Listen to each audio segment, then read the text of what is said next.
In this video, we're going to show you everything you need to know about how to properly set up and connect the Universal Audio SD-1 dynamic microphone to the Universal Volt 276 audio interface.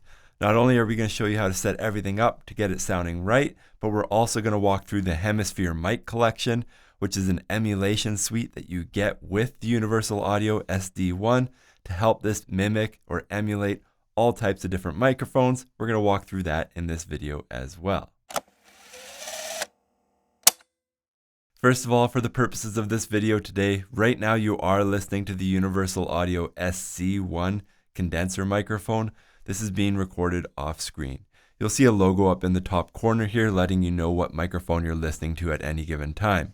Once we have our demo all set up here, of course you will be able to listen to the SD1 connected to the Volt 276, so that logo will switch so you know what you're listening to at any given time if we are switching back and forth throughout the video. If you are looking for pricing or specs for anything that you see in this video, we do have links down in the description below for everything that you see here from a variety of online retailers to make sure that you're getting the best price possible if you are looking for anything in this video.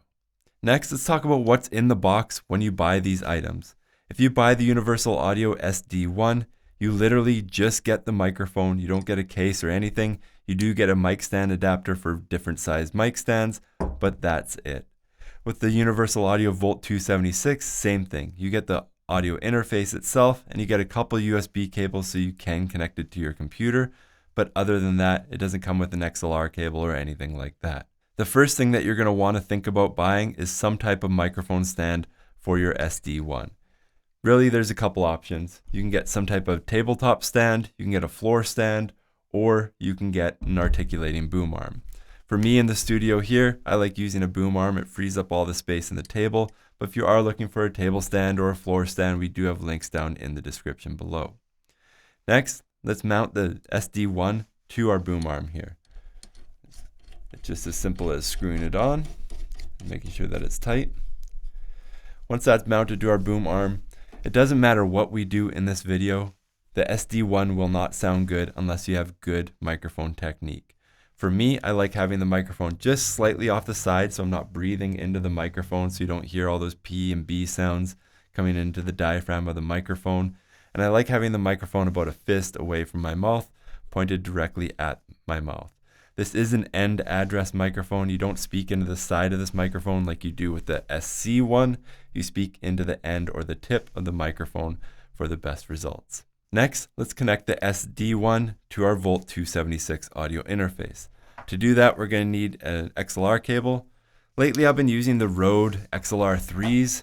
These are awesome. Basically, they took the cable from Kettner, which is my favorite cable manufacturer in Japan, and they put Neutrik connectors on them, which are my favorite connectors, and they white label it as a Rode product, but it is just a really high quality XLR cable that I think would be suitable for most people in their home studio. Next, we're going to connect the XLR cable to the back of the microphone. Then we're going to run our cable so it's nice and tidy here. Just going to wrap around there.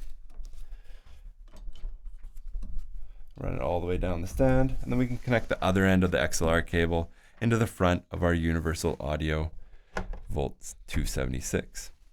All right, next we want to turn up the preamp on our Universal Audio Volt 276.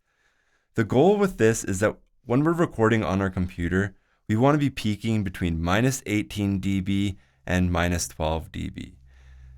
0 dB is as loud as you can go. So the goal here is to bring this tiny mic level signal up loud enough so we can work with it and edit it and produce with it on our computer, but we don't want it so loud that we risk peaking, clipping, or distorting. There's a sweet spot in there if you're tracking between -18 and -12 that kind of hits all the needs of most producers and most people recording. So as I turn this up, with the Volt 276 here, I find that I need to go just past 75% on the preamp.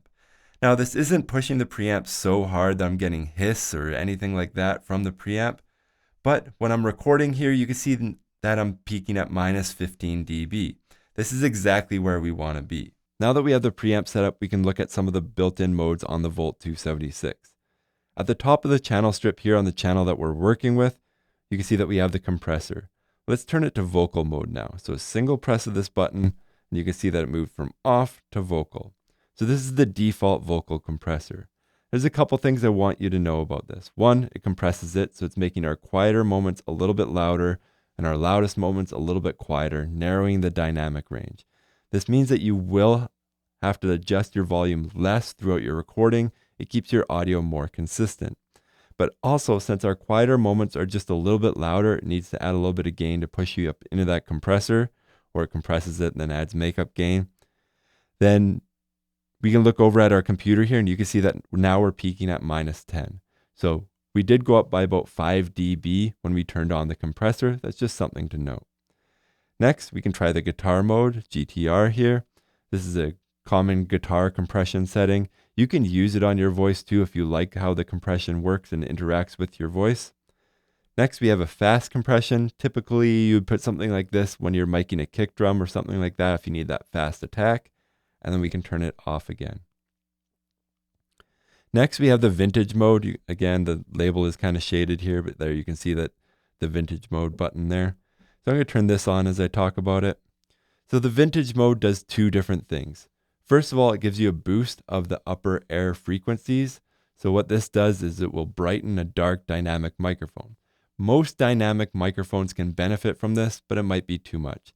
The SD-1 isn't as dark as some other dynamic microphones like the Shure SM7B, so you may not need it. But not only does it add those upper air frequencies, but it also adds a little bit of that emulated analog distortion that's common from old school preamps from recording studios that people love. They used to drive the preamps really hard until they started to get a little bit of that distortion or that tone out of it that they like.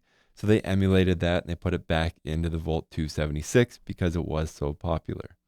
I'm going to turn it off now. Now the other big thing that everybody wants to know about, of course, with the SD-1 connected to the Volt 276, you do get access to the Hemisphere mic modeling software. So I'm just going to turn this on. So the first setting that's here is the DN7. So this is emulating a Shure SM7B. There are all types of different filters and knobs. I'm just going to quickly walk through what they do for all microphones. I'm not going to demo them for all microphones. I'd just make the video too long. But filter is a way of emulating the switches on the back of a microphone, the high pass filter, the mid boost, and the combination of both. So if you go off, obviously the switches are all neutral. And then 1, 2, and 3 are just the various combinations of those switches. Proximity is emulating how close you are to the microphone.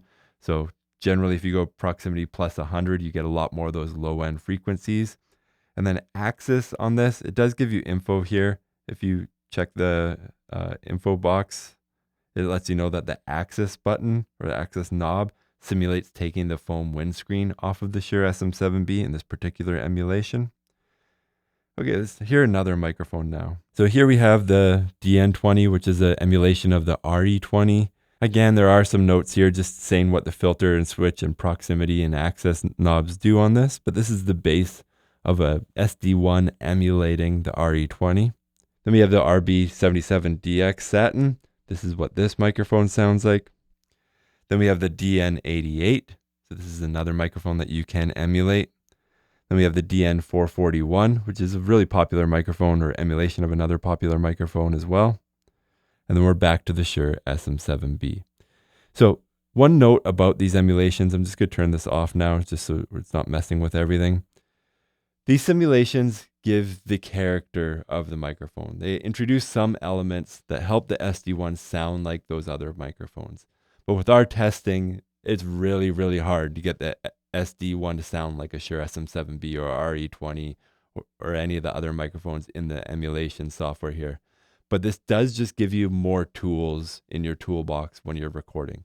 Is it perfect? No. Is it pretty good? It's actually pretty good the more you use it, the more you compare them in a variety of situations. So you can get some of the flavors, but it's just not a perfect emulation. Don't go running around saying that you can make your SD-1 exactly like a SM7B, because in my experience in our testing here, that's really not what you're getting with the Hemisphere mic collection. You're just getting the little flavor. I hope this video has been helpful. If you have any questions or comments about anything that we said in this video, please leave a comment down in the comment section below. Again, if you are looking for pricing or specs for anything you see in this video, check out the links down in the description below. And if you want to see more videos like this in the future, please like and subscribe. Thank you for watching.